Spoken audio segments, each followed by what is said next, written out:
Hello guys, welcome back to Red Hot TV today. Buhari mocks dead police victims of Sars protests. When Sars protesters upended one of the Caesars of Nigeria's 36 states, Babajide Sanwo-Olu, in Lagos, and he fled in surrender to Aso Rock last week, the president, Major General Muhammadu Buhari, burst into laughter. Buhari's laughter wasn't hearty. It was dry and mirthless, whizzing like a horsewhip on bare skin in harmattan. The laughter echoes the snapping of the windpipe when the tiger buries its yellow fangs in the back of the antelope's neck, eyes gauged. To many, Buhari's laughter sardonically betrays the ultimate insincerity of Aso Rock about solving Nigeria's problems. To some others, the unsaid words behind the laughter was, "See how this small boy governor dey shake like leaf because of common protest. Kai, he don't see fire." In truth, I agree that Sanwo-Olu is a small boy in comparison to General Muhammadu Buhari. Agitated, Sanwo-Olu, who has been sacked since about 2 weeks ago from the governor's office, Alausa, by youth protesting non-stop police killings, brutality, and extortion nationwide, was seen in a viral video eagerly explaining to Buhari what Lagos State had done about the requests of the youth protesters.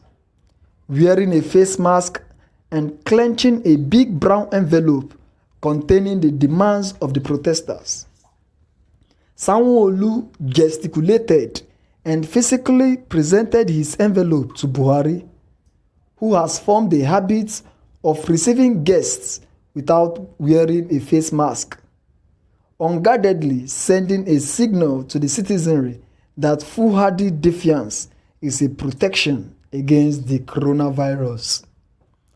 Talking with the haste of a pilot whose plane is in distress, Sanwo-Olu told Buhari, they, that is the protesters, said we should release all the protesters. We have released them. They said we should set up a trust fund to pay compensation to the families of the ones that have died. I have set up my own trust fund. Today, I have announced it. Then Buhari laughed at him sarcastically.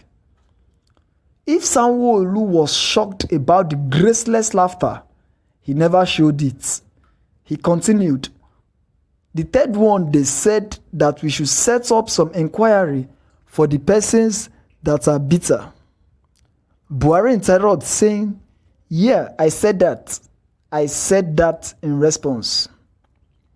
Sanwo-Olu continued, so tomorrow the IGP is coming to the governor's forum.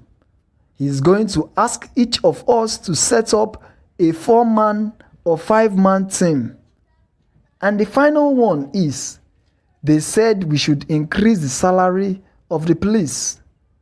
The IGP said he was working on that. And the IGP said he's going to be working to take some of them through some psychosocial treatments. Some, they are going to go to the force hospitals, they are going to clean them up and check them. The ones that can still be absorbed, they will. So everything is working, but I just want to present this formally. And then he hands over the envelope to Buhari, concluding it with, thank you, sir. For mocking instead of mourning those who have died, many Nigerians have called the president uncharitable names. But as annoying as the president's inappropriate laughter was, I sincerely plead for forgiveness on his behalf. I plead for forgiveness for Buhari because I know that the sweat of the dog is masked by its fur, just as our president's sweat is masked by the splendor of Aso Rock. As desirable as laughter is, It's open to ambiguity. I need say, a laughter can be joyous or sorrowful or empty. If I were Buhari, my line of defense against wailers would be that my laughter during Sanwo-Olu's presentation was sorrowful. I would remind them of the Yoruba proverb which says, "Ọ̀rọ̀ burúkú tòhún tẹ̀rín," which says, misfortune walks side by side with laughter. To those who seek to know whether the president would have laughed if any of his children was killed while protesting for a better Nigeria, I will say Major General Buhari's children are obedient, hardworking ladies and gentlemen, too busy to lazy about on highways, smoking, eating, drinking and singing. And why would Buhari's children march on the streets to seek a better country when there is nothing wrong in the Nigeria that fuels the presidential jets that keep them in the air and the limousines that convey them on land? Buhari's sweat or laughter, if you like, is seen by many protesting Nigerians as the gerontocratic traits of a leader in need of urgent retirement away from the rigors of critical thinking and the energy-sapping demands of nation building. A majority of the protesting youth believe that in thought, word, and deed, Buhari has no purpose in governance because he is not in tandem with modern-day democratic realities. This is why Major General Buhari deserves our collective empathy, because he is at the end of his tether. I'm sure Buhari is shocked and can't understand why for the first time in the nation's history, hitherto docile Nigerian youths have suddenly found their voice and massively risen to confront their oppressors. I can hear Buhari asking, who is funding this protesting youth?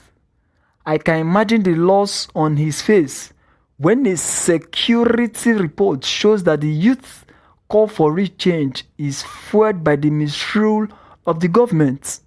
I can see worry on the president's face when told that the youth agitation is being powered on the social media. I can hear social media quote. Is social media contesting in 2023? Buhari deserves pity because he can't do more than laugh as the events of the past 2 weeks are totally beyond him. This is why it took earth-shaking nationwide protests for Buhari to know that Nigerians are being slaughtered by members of a police force long overdue for reformation. Or doesn't Buhari, together with his ministers, legislators in shallow chambers, principalities residing in government houses nationwide, the Inspector General of Police, secretaries to federal and state governments, know that the police are killing, raping, maiming, and extorting innocent Nigerians before these protests? They all kept quiet because they don't represent the people, they only represent their pockets. Why Buhari and the Nigeria's past generation of leaders shout off the mic, the fresh blood out on the streets of Lagos, Kaduna, Abuja, Kano, Port Harcourt, Enugu, Oshogbo, Ibadan, Owerri shout "Sọ̀rọ̀ sókè wèrè," a synonym for speak louder.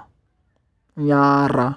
Why Buhari, Goodluck Jonathan, Olusegun Obasanjo, and their failed political leaderships are immersed in innumerable corruption allegations?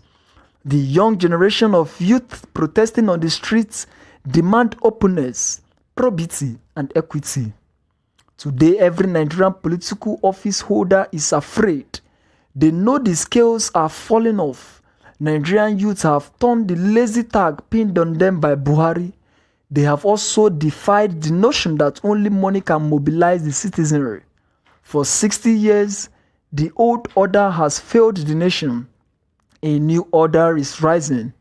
May it birth safely. If the millions of jobs created by Obasanjo, Yar'Adua, Jonathan, Buhari's administration are true, no youth will be out on the streets today. If the thousands of hectares of farmlands they really vote billions of naira to cultivate are real, hungry youths won't troop out to the streets for food at the protest grounds.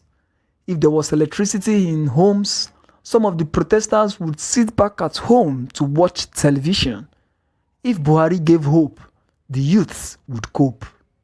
Nigerians have perpetually listened to the broken record titled, Nigeria's unity is not negotiable.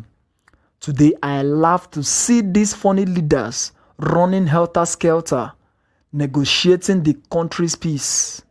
Well, Buhari should know that being out of power for 21 years can kill the lust for power in Nigeria's military.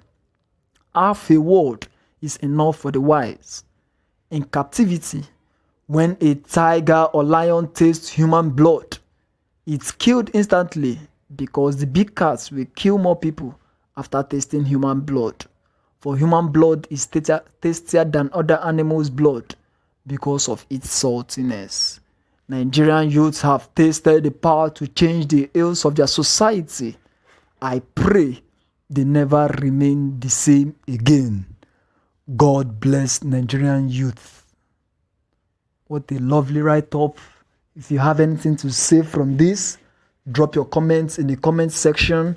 And please don't forget to subscribe to this wonderful channel. Thank you very much.